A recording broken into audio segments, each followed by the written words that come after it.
This is a Brooklyn-bound 2 train. The next stop is Wall Street. Stand clear of the closing doors, please. Welcome back. This is Not Your Advisor with NYU Grad on Thursday, January 30th. Let's start with breath, but I just want to forewarn the last 30 minutes were quite crazy, and I'll get into that in a second.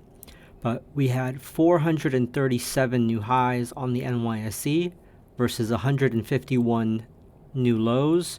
74% of stocks were advancing versus 22% declining.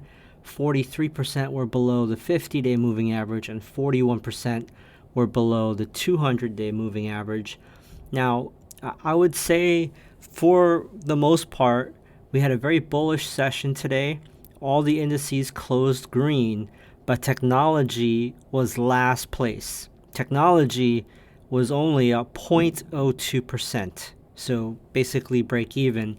The leading sectors were utilities, basic materials, real estate, healthcare, industrials, consumer defensive, in that order.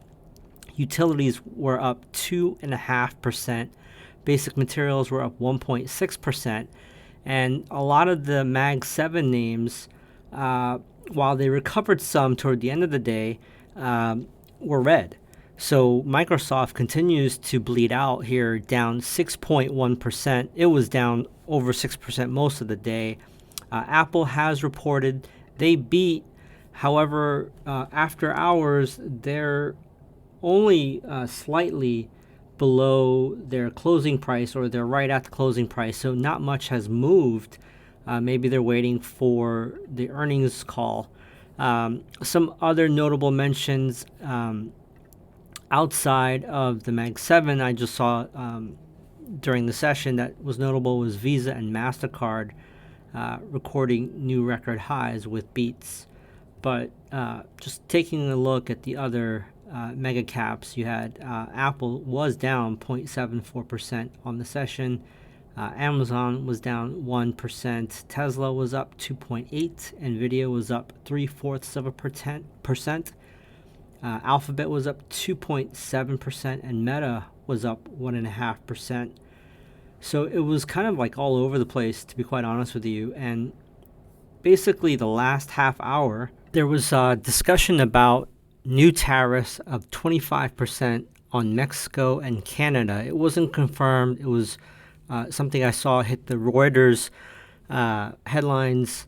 And I believe tonight, the president is supposed to make a decision on whether or not to impose tariffs on oil on Canada and Mexico. So we're not sure if it's blanket tariffs or if it's just on oil at this point. The 10-year yield seems to be stuck here at 4.5%. Let's jump into what was strong, what was weak in the S&P as well as the NASDAQ. So to the upside, you had Vistra Energy up 12.7%, IBM up 12.2%.